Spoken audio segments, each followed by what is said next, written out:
সমস্যাটা এখানে না যে তুমি তাকে ভালোবাসছো, সমস্যাটা হলো এখানে যে তুমিও এক্সপেক্ট করছো সে তোমাকে একই রকমভাবে ভালোবাসবে।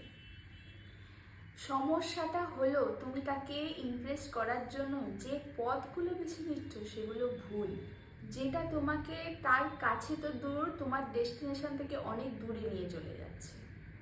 এবার ব্যাপারটা হচ্ছে তুমি যেটা ভালোবাসা ভাবছো সেটা কি আদৌ ভালোবাসা নাকি অ্যাট্রাকশন? তো চলো শুরু করি আজকের ভিডিওটা। প্রথমেই বলি, অনেকেই সাবস্ক্রাইব করছো না, প্লিজ সাবস্ক্রাইব করো, প্লিজ সাপোর্ট করো, না তো আমি এগিয়ে যেতে পারবো না। এই একতরফা ভালোবাসা এটা কি বোঝা নাকি আশীর্বাদ? একতরফা ভালোবাসা এটা কি ব্যথা দেয় নাকি জীবন সুন্দর করে তোলে? এই একতরফা ভালোবাসা কিন্তু সবার জীবনেই আসে, কিন্তু সবাই এটা মানে বুঝে উঠতে পারে না।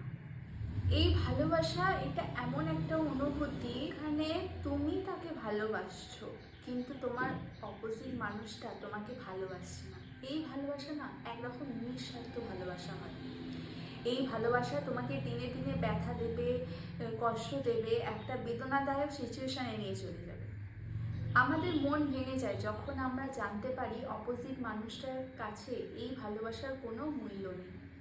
তো এই একতরফা ভালোবাসা থেকে কিভাবে মুভ অন করবে? এখানে আমি দুটো পয়েন্ট বলব।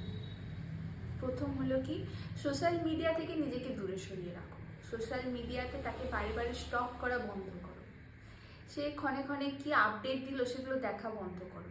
আর যদি সে এঙ্গেজ হয়ে থাকে, যদি সে প্রিয়জন মানুষের সাথে কোনো ছবি দিয়ে থাকে, তাহলে তুমি সেই পিকচার দেখে ডিপ্রেশনে চলে যাবে, অ্যাংজাইটিতে চলে যাবে। কোনো তো দরকার নেই।